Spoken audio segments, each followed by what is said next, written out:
bagi Tuhan. Haleluya. Silakan duduk saya yang kasih. Shalom, saudara yang kasih. Hari ini khotbah saya beri judul Penantian Terakhir. Saudara yang kekasih, mari kita langsung baca ayatnya. Di dalam Injil Lukas pasal 22, ayat 31 dan 32. Mari kita baca bersama, 1, 2, 3. Simon, Simon, lihat, iblis telah menuntut untuk menampi kamu seperti gandum. Tetapi aku telah berdoa untuk kamu, supaya imanmu jangan gugur. Dan engkau, jikalau engkau sudah insyaf, kuatkanlah saudara-saudaramu. Saudara yang kekasih, pada malam hari sebelum Yesus ditangkap di Taman Getsemani, maka Tuhan Yesus dan murid-muridnya mengadakan perjamuan terakhir di kamar loteng Yerusalem. Dan pada kesempatan itu Tuhan Yesus berbicara kepada Simon Petrus, Simon, Simon, lihat iblis telah menuntut untuk menampi kamu seperti gandum. Tetapi aku telah berdoa untuk engkau, supaya imanmu jangan gugur. Dan engkau, jika engkau sudah insyaf, kuatkanlah saudara-saudaramu. Lalu Simon Petrus menjawab Tuhan Yesus, Tuhan, aku rela untuk dipenjara karena engkau. Bahkan aku rela untuk mati bersama-sama dengan engkau. Tapi Tuhan Yesus menjawab Petrus, Petrus, malam hari ini sebelum ayam berkokok 3 kali, sebelum ayam berkokok, engkau sudah menyangkal aku 3 kali. Bahwa engkau tidak mengenal aku. Dan ternyata apa yang Yesus katakan itu sungguh-sungguh terjadi. Tidak lama kemudian di Taman Getsemani Tuhan Yesus ditangkap oleh para pengawal bait Allah. Lalu dibawa ke rumah Kayafas. Petrus mengikuti dari jauh. Lalu ketika ada orang menegur dia sampai 3 kali. Dia berkata, aku tidak mengenal dia. Aku tidak kenal sama dia. Lalu ayam berkokok. Dan Petrus ingat apa yang dikatakan Tuhan Yesus. Dia menangis, menyesal, mohon ampun. Saudara, setiap anak Tuhan pasti akan ditampi. Siapa anak Tuhan di sini? Katakan, saya akan ditampi. Setiap anak Tuhan akan mengalami penampian. Bagaimana caranya penampian itu terjadi? Caranya Tuhan mengizinkan iblis untuk mencobai kita sampai batas tertentu. Sampai batas tertentu.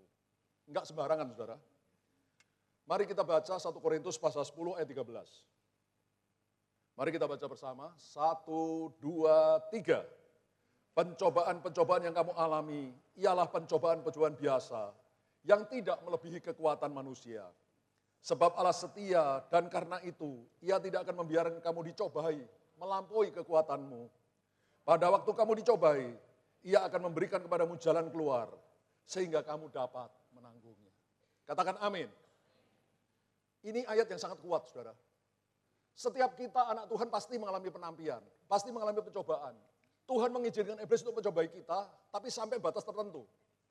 Tidak pernah melebihi kekuatan kita. Jadi kalau saudara sedang mengalami pencobaan saat ini, ayat ini menjamin, saudara. Bukan saya yang menjamin, ayat ini menjamin bahwa saudara dan saya tidak akan dicobai melampaui kekuatan kita.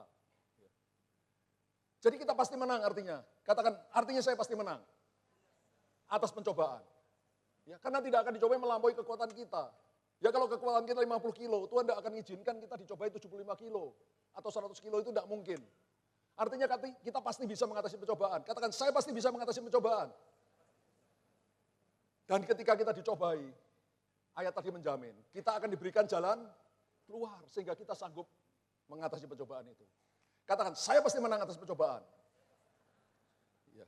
Jadi jangan khawatir, saudara, kepada apabila pencobaan sudah alami dalam hidup saudara. Kenapa Tuhan izinkan kita dicobai? Apa tujuannya? Tujuan penampian, agar iman kita menjadi semakin meningkat, semakin kuat. Kita menjadi semakin dewasa rohani.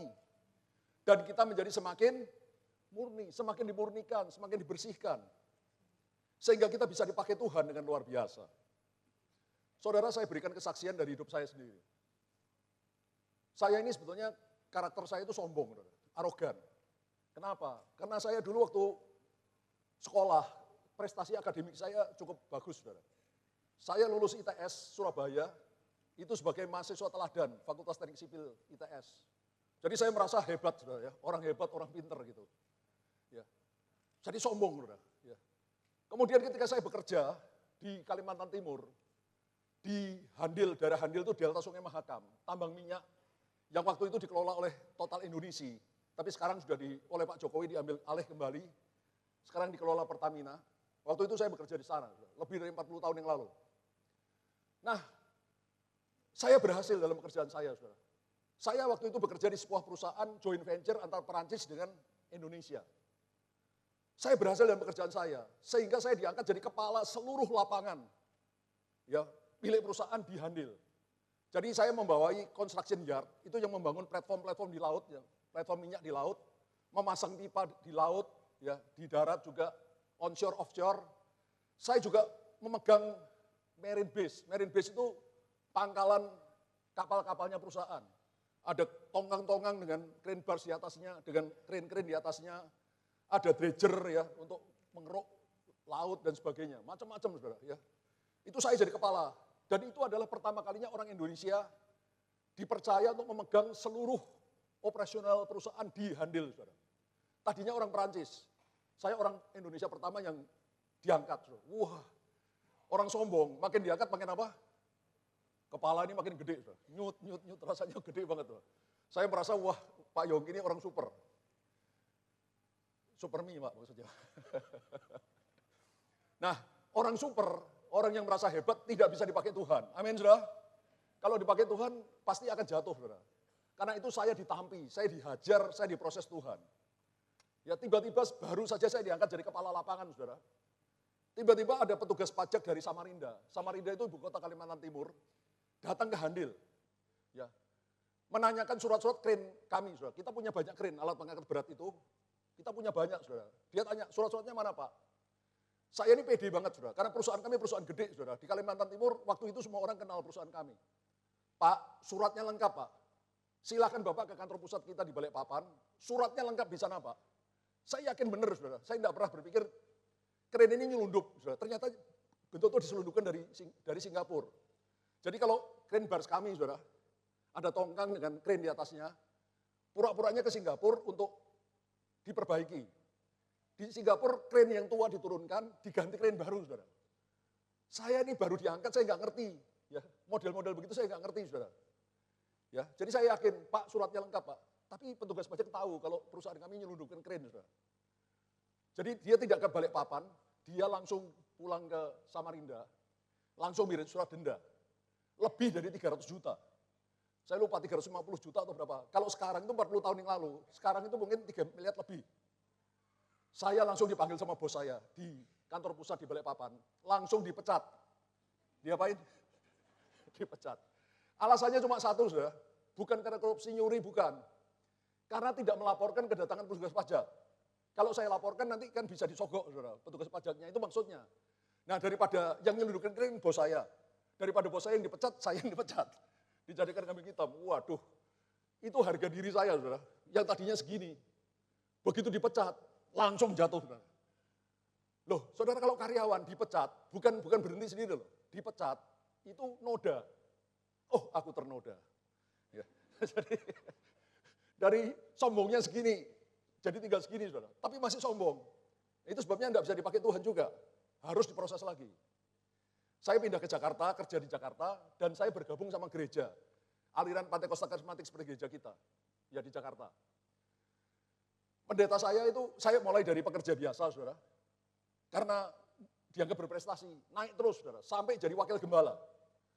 Tidak resmi, sudah tidak ada surat pengangkatan, tidak ada. Tapi kalau pendeta saya keluar kota, saya yang gantiin beliau khotbah di mimbar. Itu kan sudah jelas wakil gembala, ya menggantiin gembalanya kalau pergi.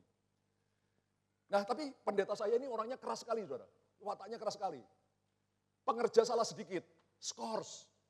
Jadi ada WL, WL-nya ini bukan bersuami loh, WL ini masih bujangan, enggak tahu pacaran. Mungkin agak bagaimana pacaran saya enggak tahu, diskors. Jadi pendeta saya jadi WL dulu, selesai WL dia khotbah. Ini pemain musik, saudara, keyboard. Juga kena pacaran atau bagaimana saya enggak tahu juga. Diskors juga. Jadi pendeta saya kadang-kadang main musik sendiri, habis itu khotbah. Untungnya nggak dirangkap loh, main musik, WL terus khotbah. Jadi ini memang akhirnya para pekerja gelisah, saudara. Nah, karena saya dekat dengan Pak Gembala, mereka mau saya ngomongin Pak Gembala, jangan terlalu keras gitu. Tapi karena saya pun belum diproses benar, ya, cara ngomongnya salah. Saya juga ikut sebel, lihat pendeta saya sebel juga. Saudara. Jadi biasanya kita ibadahnya mulai jam 7, jam 6 tuh para pekerja harus datang. Doa dulu, persiapan baru pelayanan. Saya paling rajin, saudara, jam 6 datang.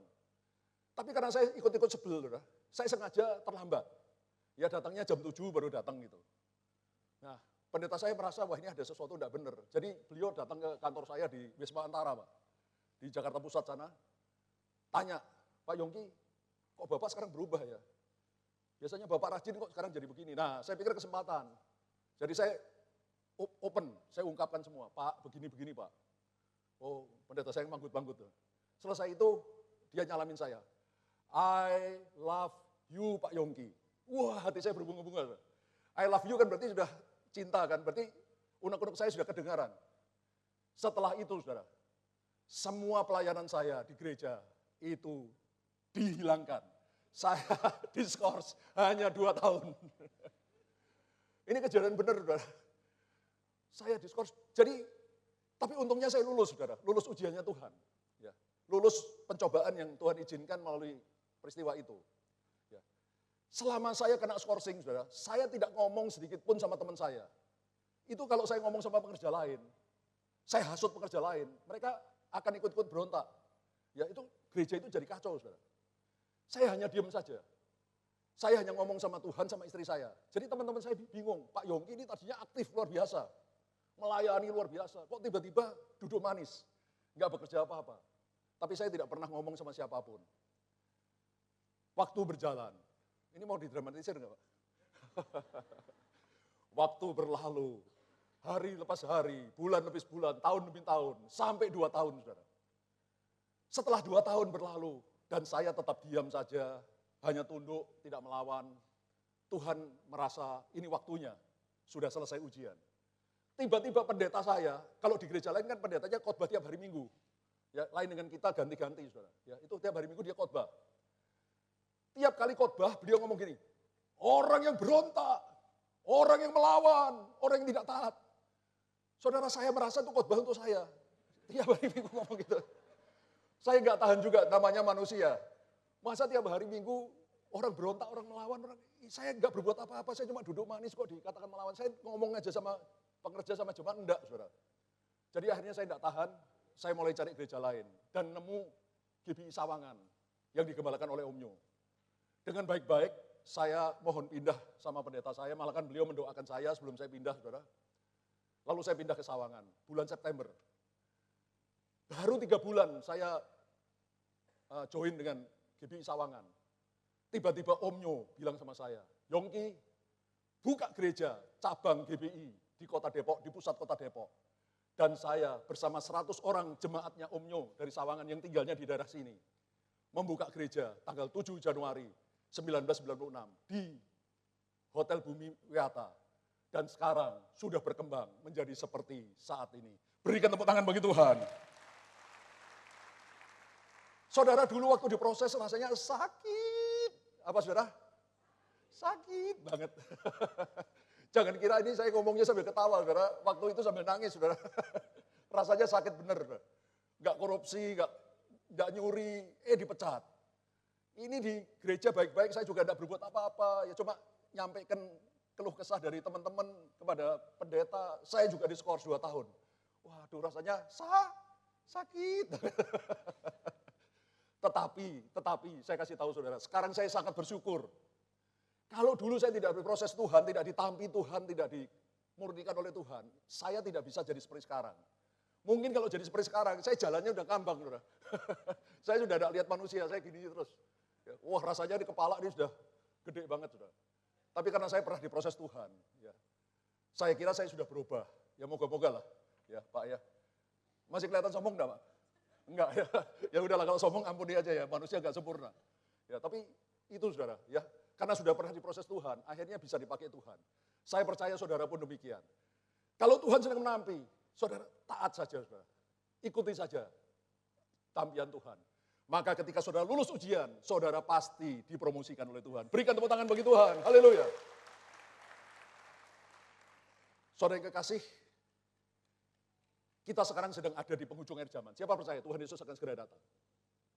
Karena itu akan terjadi penampian terakhir. Apa saudara? Penampian terakhir. Mari kita lihat ayatnya saudara. Maleakhi pasal 3 ayat 2 dan 3. Mari kita baca bersama-sama. 1, 2, 3. Siapakah yang dapat tahan akan hari kedatangannya? Dan siapakah yang dapat tetap berdiri apabila ia menampakkan diri? Sebab ia seperti api tukang pemuri logam dan seperti sabun tukang penatu. Ia akan duduk seperti orang yang memurnikan dan mentahirkan perak.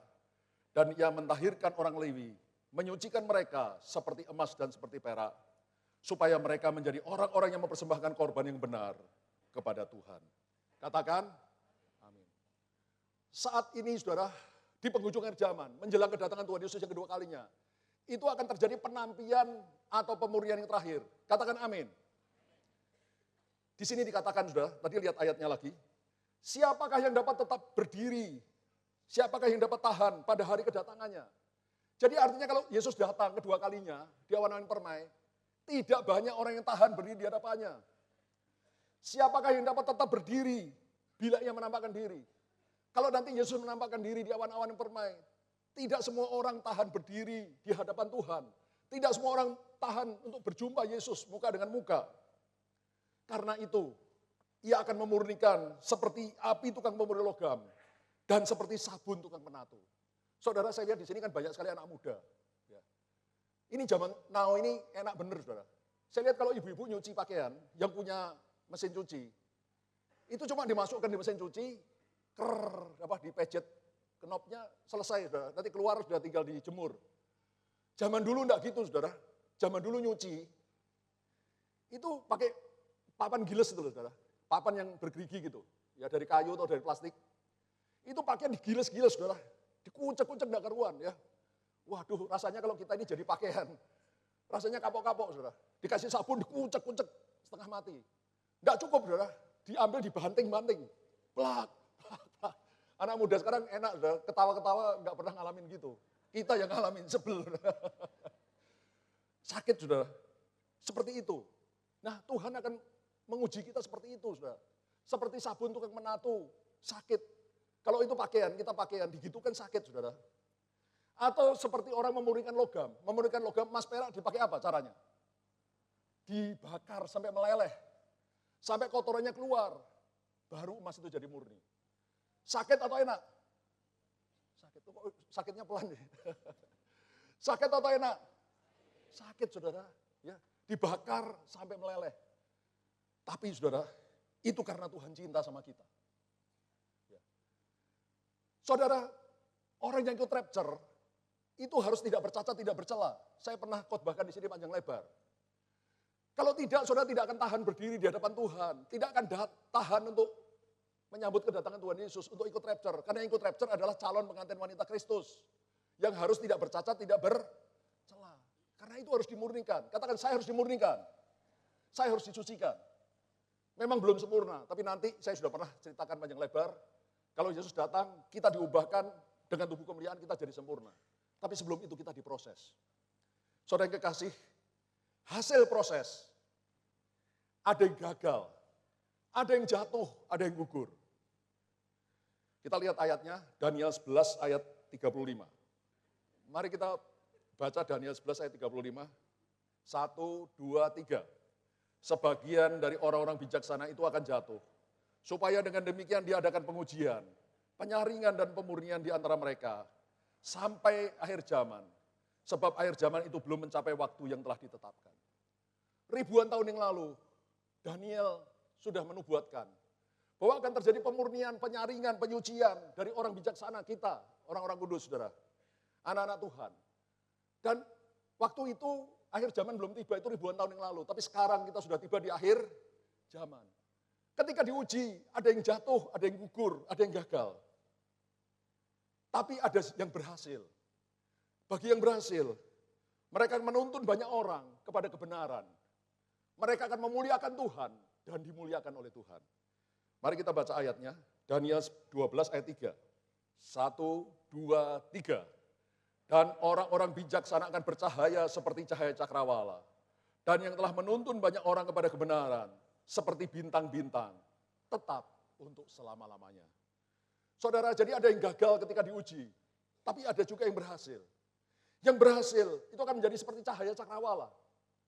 Saudara, kalau kita pagi hari melihat ke cakrawala, maka matahari mulai naik, saudara. Tadinya cahayanya remang-remang, tambah lama tambah terang, sampai rembang tengah hari. Jam 12 siang, sinarnya terang benderang. Demikian juga orang-orang bijaksana yang ketika diuji, ketika diproses, ketika ditampi, mereka ikutin proses Tuhan. Mereka tidak lari dari proses Tuhan, mereka tetap mendekat pada Tuhan. Maka mereka menjadi seperti cahaya cakrawala yang semakin terang. Dan akan menuntun banyak orang kepada kebenaran. Akan membuat banyak orang menerima Yesus sebagai Tuhan Juru Selamat. Mereka menjadi seperti bintang-bintang di langit yang memuliakan dan akhirnya dimuliakan oleh Tuhan. Saya berdoa semua di sini akan berhasil ketika ditampi, diuji oleh Tuhan. Yang mau katakan amin. Berikan tepuk tangan bagi Tuhan. Saudara, kita harus mengerti bahwa saat-saat ini Tuhan sedang memisahkan antara lalang dengan gandum. Antara kambing dengan domba. Itu sedang dipisahkan oleh Tuhan. Lalang dengan gandum akan dipisahkan sebelum Yesus datang. Tapi kambing dengan domba dipisahkan sesudah Yesus datang. Saudara, lalang dengan gandum bentuknya hampir sama enggak? Hampir sama. Ya.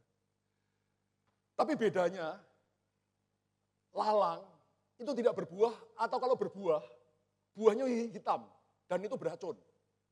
Ya, tidak bisa dimakan. Tapi kalau gandum berbuah, dan berbuahnya bisa memberkati banyak orang. Ya, bisa dimakan, bisa mengenyangkan banyak orang. Tuhan Yesus berfirman dalam Alkitab, saudara. Sebelum dia datang, gandum dengan lalang, itu akan tumbuh bersama di dalam gereja. Saudara, di dalam gereja, orang Kristen katanya sama kan? Ya, bentuknya, wajahnya lain, ya, tapi artinya sama-sama kelihatannya sekurang-kurangnya pakaiannya rapi, ya, biarpun mungkin tidak mewah. Kelihatannya kan malaikat semua nih. Coba dilihat kiri kanan, malaikat bukan. Tapi saudara, siapa yang tahu di dalam hati? Ya, kelihatannya sama, lalang dengan gandum bentuknya sama, saudara. Bedanya, gandum itu akan berbuah. Menghasilkan buah-buah yang memuliakan Tuhan. Menjadi berkat bagi banyak orang. Tetapi lalang tidak berbuah. Ya. Bahkan lalang kalaupun berbuah, buahnya itu racun, saudara. Menimbulkan kematian, menimbulkan masalah bagi banyak orang. Saudara, mari kita tidak usah saling tunjuk. Lu lalang, gua gandum, jangan. Pokoknya periksa diri, Pak. Ya, Bapak itu lalang atau gandum, periksa diri. Bapak berbuah apa enggak? Kalau berbuah, buahnya bagaimana? Menimbulkan kerusakan, mencelakakan orang, atau justru buahnya bagus, memberkati orang. Tapi saya berdoa, semua di tempat ini, kalau ada lalang-lalang, bertobat sebelum Yesus datang. Karena itu akan dituai sekarang, saudara, sebelum Yesus datang, bukan nanti. Itu ada ayatnya, tapi terlalu panjang kalau saya uraikan. Ya. Karena itu kalau ada lalang di sini, bertobat. Dan saya berdoa, semuanya jadi gandum yang memberkati dan diberkati oleh Tuhan. Berikan tepuk tangan bagi Tuhan. Kalau kambing dengan domba, bentuknya juga hampir sama. Kalau domba dengan onta, lain, Pak. Kalau kambing dengan domba bentuknya hampir sama, tapi juga berbeda. Bedanya di mana? Kambing dengan domba akan dipisahkan setelah Yesus datang. Ya, ada ayatnya, Matius pasal 25, nanti sudah dilihat di rumah, saya nggak sempat baca. Setelah Yesus datang, orang-orang Kristen yang seperti kambing yang ditaruh sebelah kanan, yang seperti domba ditaruh sebelah kanan, yang seperti kambing sebelah kiri.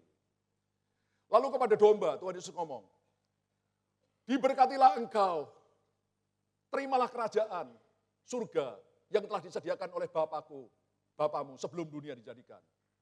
Karena ketika aku lapar, engkau memberi aku makan. Ketika aku haus, engkau memberi aku minum. Ketika aku telanjang, engkau memberi aku pakaian. Ketika aku dalam penjara, aku sakit, engkau melawati aku. Lalu orang-orang benar, para domba berkata, Tuhan, kapan kami melihat engkau telanjang, dalam penjara, kelaparan? Yesus berfirman, semua yang kau kerjakan bagi salah satu saudaraku yang paling hina, engkau telah melakukannya untuk aku. Masuklah, terimalah kerajaan surga yang telah disediakan untuk engkau.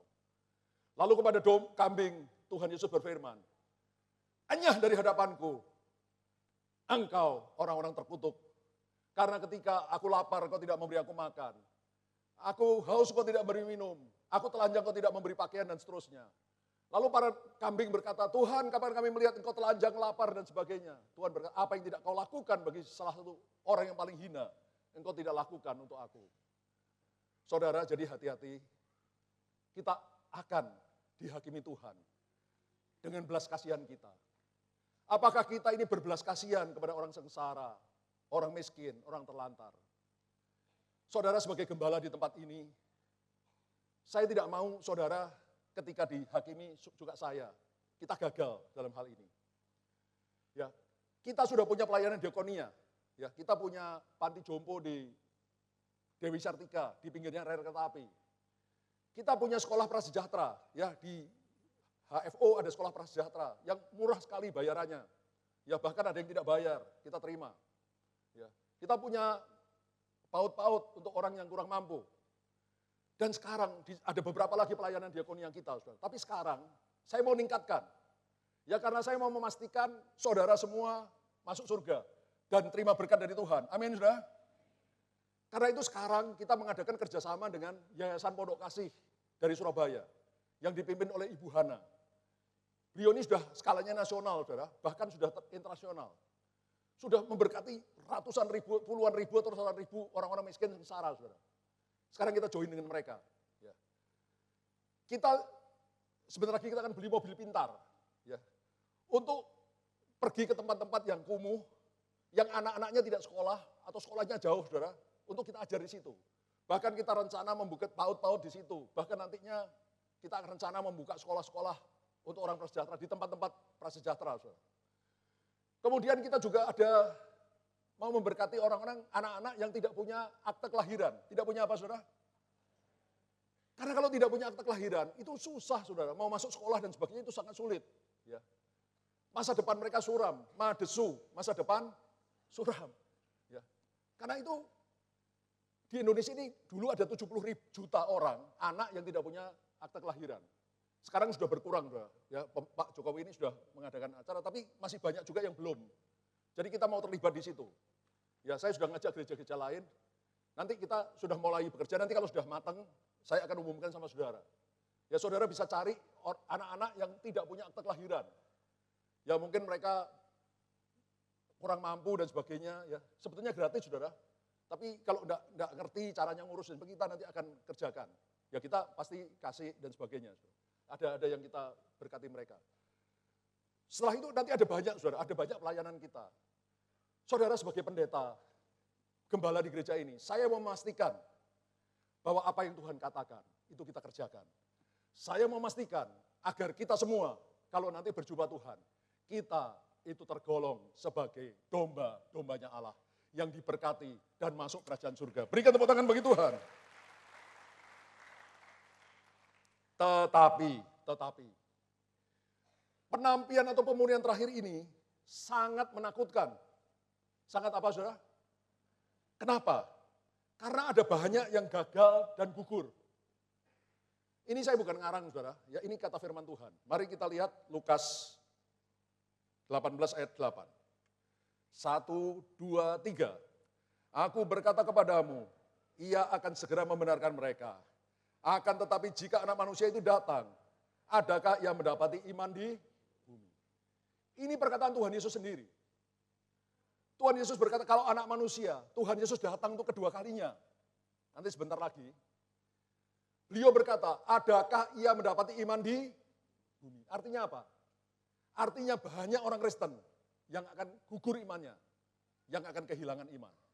Ya, ini yang ngomong Tuhan Yesus sendiri. Saya ngeri sekali, saudara. Ketika saya membaca ini, saya ngeri sekali. Saudara, maaf ya, di sini saudara mungkin Pak Yongki kalau khotbah yang enak-enak, Pak. Yang nyaman. Jadi kami duduk santai, Pak. Sambil ketawa-ketawa, pulang seger. Tadi ada khotbahnya apa? Enggak tahu ya. Khotbahnya sih lucu-lucu, cuma gitu aja. Dipecat 2 tahun. Cuma gitu-gitu. Saudara enggak ingat khotbahnya. Pak, saudara, maaf ya. Kalau saya khotbah itu saya ajar saudara isinya Alkitab. Ya, termasuk yang tidak enak saya ajarkan. Supaya benar-benar siap. Saya nggak mau, saudara ketawa, atau masuk neraka semua. Jangan. Ya, saya ngajar yang tidak enak saya ajarkan, saudara, supaya siap. Ini Yesus yang berkata sendiri, saudara. Bila anak manusia datang kelak sebentar lagi, adakah dia dapati iman di bumi? Artinya apa? Banyak anak Tuhan gugur imannya. Ya, sehingga ketika Yesus datang sudah tidak punya iman. Kita lihat lebih jelas lagi, 1 Petrus pasal 4 ayat 17-18. Mari kita baca, 1, 2, 3. Karena sekarang telah tiba saatnya penghakiman dimulai. Dan pada rumah Allah sendiri yang harus pertama-tama dihakimi. Dan jika penghakiman itu dimulai pada kita, bagaimanakah kesudahannya dengan mereka yang tidak percaya pada Injil Allah? Dan jika orang benar hampir-hampir tidak diselamatkan, apakah yang terjadi dengan orang fasik dan orang berdosa? Saudara, ini sangat mengerikan. Ketika saya baca ayat ini, saya ngeri, saudara. Ya. Dikatakan penghakiman akan dimulai dari rumah Allah. Dimulai dari mana? Rumah Allah, gereja. Jika penghakiman dimulai dari kita, apa jadinya dengan orang yang tidak percaya Injil Allah? Dan perhatikan ayat 18, ini sangat menakutkan. Dan jika orang benar hampir-hampir tidak diselamatkan, apa saudara? Hampir-hampir tidak diselamatkan. Apa yang terjadi dengan orang fasik, orang berdosa? Saudara, pemurnian, penampian di akhir zaman ini sangat sulit. Sehingga banyak orang gugur imannya. Banyak orang gagal dalam penampian. Banyak orang kehilangan iman, mundur dari iman. Ya, ini bukan kata-kata saya, ini kata-kata firman Tuhan. Saudara, pertanyaannya kenapa sih kok banyak yang gagal? Apa sebabnya? Saya coba renungkan, apa sebabnya banyak yang gagal? Nah, saya menemukan ini jawabannya, saudara. Dulu sampai sekarang juga, anak-anak Tuhan dicobai oleh iblis melalui dianiaya karena imannya. Contohnya pada zaman Kaisar Nero, ya, orang-orang Kristen disalibkan, lalu dibakar menjadi obor, saudara. Ya, di kayu salib, lalu dibakar jadi obor hidup.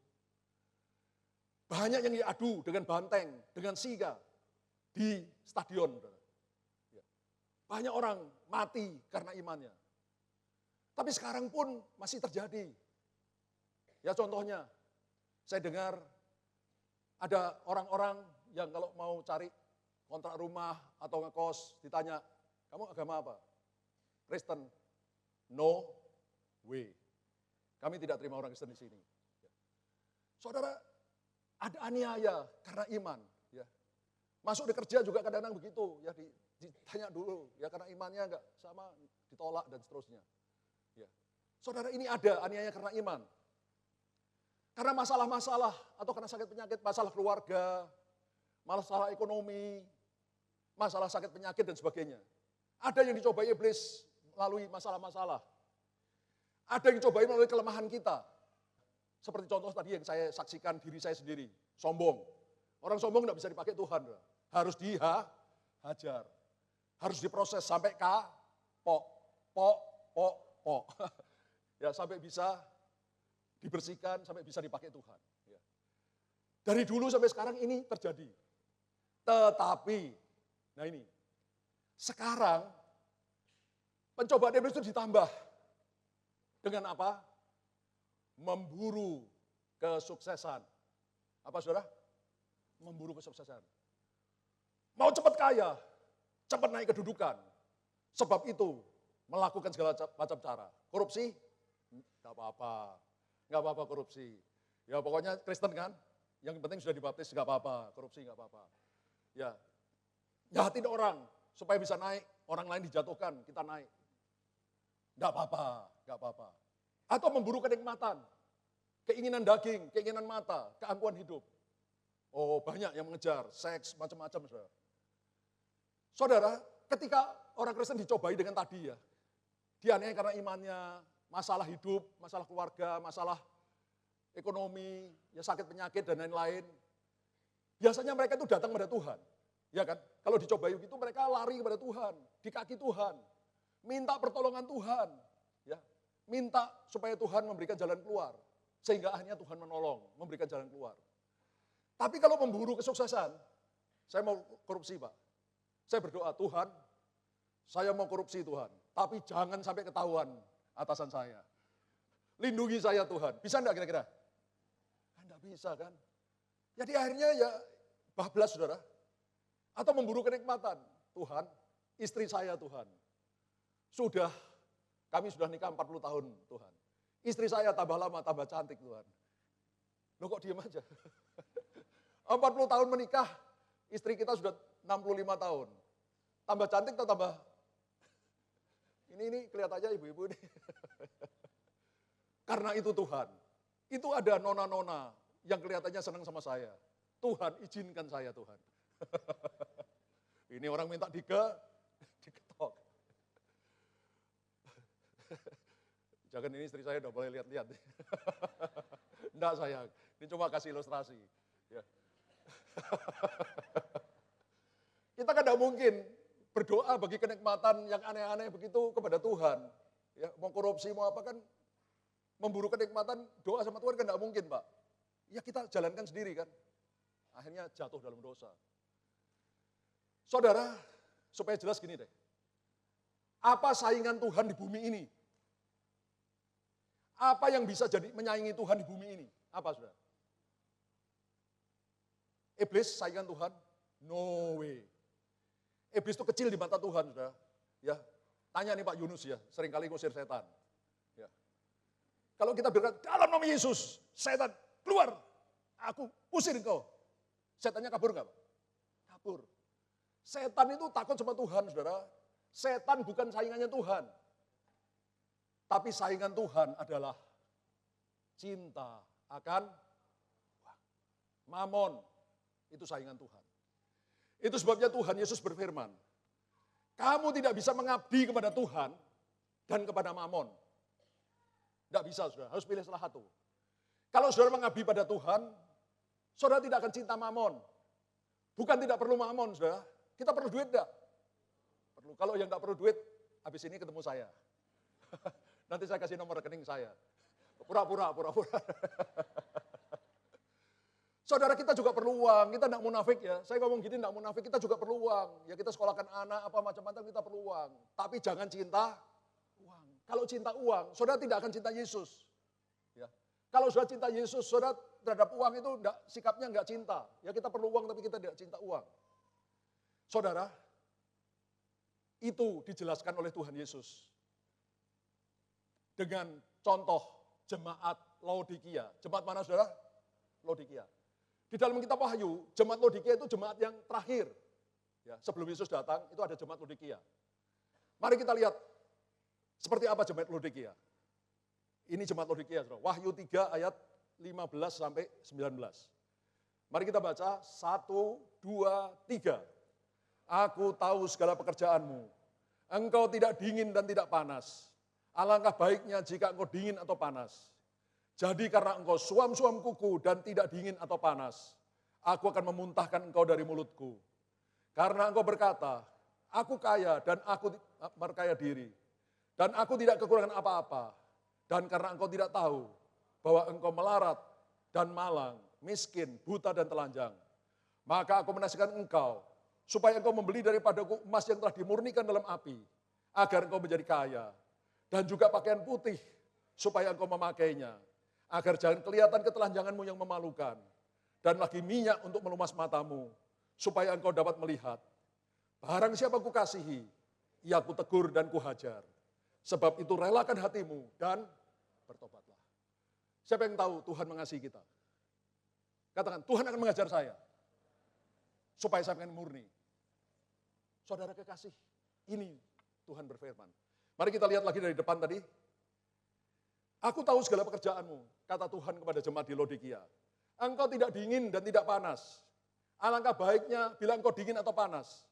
Jadi karena engkau suam-suam kuku, tidak dingin atau panas, aku akan memuntahkan engkau dari mulutku. Saudara dengar baik-baik, jemaat Laodikia ini, itu dia cinta Yesus, tapi juga cinta uang. Halo? Ini contohnya jemaat akhir zaman. Mereka cinta Yesus sih, percaya Yesus, cinta Yesus. Tapi juga cinta uang. Itu jadinya suam-suam, tidak dingin, tidak panas. Akibatnya apa? Yesus berfirman, aku akan memuntahkan engkau dari mulutku. Ya hati-hati saudara. Kalau saudara cinta Yesus, saudara tidak akan cinta uang. Kalau saudara cinta uang, saudara tidak cinta Yesus. Kalau saudara campur, cinta Yesus ya cinta Yesus, cinta uang juga cinta uang. Namanya suam-suam kuku. Kalau suam-suam kuku akan dimuntahkan. Ya ini peringatan bagi kita. Jemaat yang terakhir sebelum Yesus datang. Banyak yang jadi seperti jemaat Laodikia. Next, ayat 17. Karena engkau berkata, aku kaya, aku telah memperkaya diriku, aku tidak kekurangan apa-apa. Padahal di mata Tuhan, engkau melarat, engkau malang, engkau miskin, engkau buta, engkau telanjang.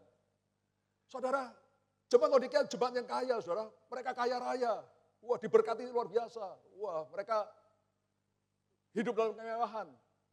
Mereka pikir mereka kaya, saudara. Tapi di mata Tuhan, mereka miskin, melarat, malang, buta, dan telanjang. Ngeri, saudara. Ya. Ini jemaat akhir zaman. Ya, itu sebabnya banyak sekali yang gugur. Karena mereka mikir sudah aman. Saya aman, pasti masuk surga. Ya, ajaran hyper grace. Ya, itu banyak sekali yang melanda orang Kristen. Hati-hati. Itu sebabnya penuaian terakhir, penampilan terakhir banyak yang gagal. Jadi Tuhan berkata, aku dasar engkau, supaya kau membeli dariku emas yang sudah dimurnikan dengan api. Sudah diproses, dimurnikan. Dosa-dosanya sudah dibuang. Supaya engkau menjadi kaya. Dan engkau harus memakai pakaian putih. Bicara tentang kekudusan, katakan kekudusan. Dan minyak untuk meluas matamu. Urapan dari Tuhan, sehingga kita bisa melihat kebenaran firman Tuhan. Saudara, sekali lagi saya mengasihi saudara. Mari saudara, kita akhir zaman ini sungguh-sungguh dengan Tuhan. Saudara harus panas dengan Tuhan. Ya jangan dingin. Kalau sudah dingin dengan panas sudah campur, itu sia-sia. Karena Tuhan akan memuntahkan kita dari mulutnya. Do you understand? Ya berikan tepuk tangan dulu bagi Tuhan. Saudara yang kekasih, pertanyaan terakhir. Siapa yang mau menang atas pencobaan? Siapa yang mau menang ketika ditampi, dicobai? Oh, kita semua mau. Bagaimana caranya? Caranya, pastikan bahwa hati kita selalu melekat kepada Tuhan. Mari kita lihat ayat yang terakhir. Mazmur pasal 91 ayat 14 sampai 16. 1, 2, 3. Sungguh hatinya melekat padaku, maka aku akan meluputkannya. Aku akan membentenginya, sebab ia mengenal namaku. Bila ia berseru kepadaku, aku akan menjawab. Aku akan menyertai dia dalam kesesakan. Aku akan meluputkannya dan memuliakannya. Dengan panjang umur akan kukenyangkan dia. Dan aku perlihatkan kepadanya keselamatan daripadaku. Saudara, sekali lagi siapa yang mau berhasil menang ketika ditampi di akhir zaman ini? Katakan kiri kanan. Hati kita harus melekat sama Tuhan. Ya, itu rahasianya. Ya. Tuhan berfirman, kalau hati kita melekat pada Tuhan, maka Tuhan akan meluputkan kita. Tuhan akan membentengi kita, sebab kita mengenal namanya. Dan bila kita berseru kepada Tuhan, Tuhan akan menjawab. Tuhan akan menyertai kita dalam kesesakan. Tuhan akan meluputkan dan memuliakan kita. Dengan panjang umur kita akan dikenyangkan. Dan Tuhan akan memperlihatkan keselamatan yang daripadanya. Saya berdoa, semua di sini lulus dalam penampilan terakhir. Sehingga kita siap untuk rapture, berjumpa dengan Tuhan. Berikan tepuk tangan bagi Tuhan.